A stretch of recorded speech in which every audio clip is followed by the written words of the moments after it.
FRED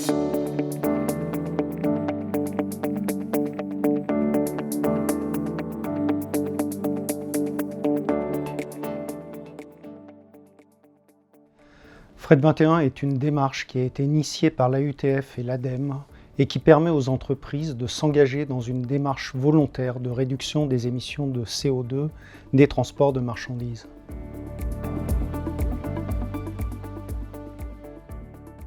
L'AUTF a initié le dispositif FRED 21 et a pour mission de sensibiliser les entreprises à la transition écologique du transport de marchandises, à accompagner les entreprises qui souhaitent s'engager dans la démarche volontaire FRED 21 et d'animer la communauté des entreprises qui se sont engagées dans la démarche FRED 21 pour réduire les émissions de CO2 des transports de marchandises. Je vous propose d'écouter le témoignage du groupe Renault, qui est l'une des premières entreprises qui s'était engagée dans FRED 21 dès 2016.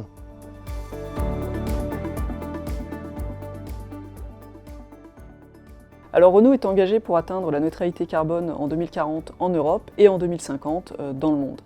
En fait, cette stratégie de décarbonation s'articule autour de 3 axes. Le premier axe étant l'usage de nos véhicules avec une électrification à 100% des véhicules d'ici à 2025. Le deuxième axe autour des matériaux et fin de vie, sachant que Renault a un leadership reconnu en termes d'économie circulaire. Et enfin, le troisième axe, la production, avec un objectif de réduction de 50% des émissions à effet de gaz pour les sites industriels et 30% des réductions d'émissions à effet de gaz pour les transports d'ici à 2030.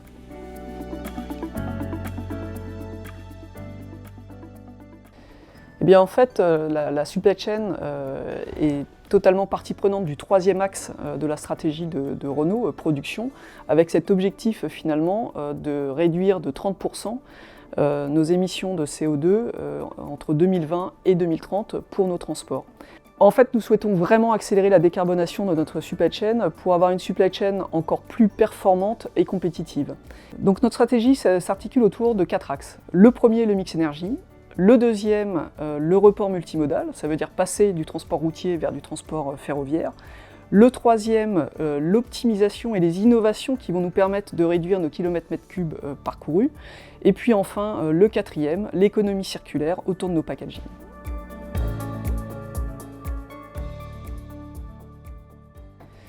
Eh bien en fait, nous avons rejoint la démarche FRED 21 dès 2016, principalement pour mieux mobiliser nos collaborateurs en interne, en nous engageant sur un objectif externe.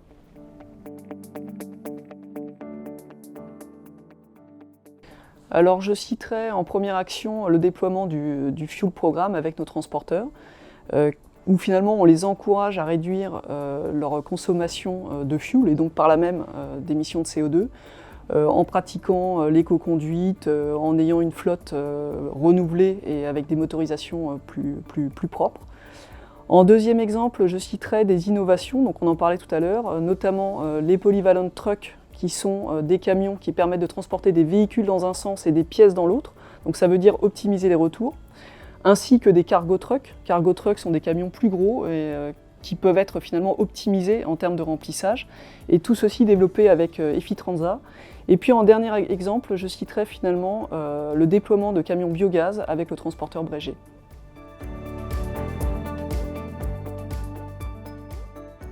Donc une méthodologie bien structurée avec un outil de suivi performant et avec le support de CPV associés, des idées et des conseils, et puis enfin un outil de motivation et d'engagement pour nos équipes en interne avec cet engagement public.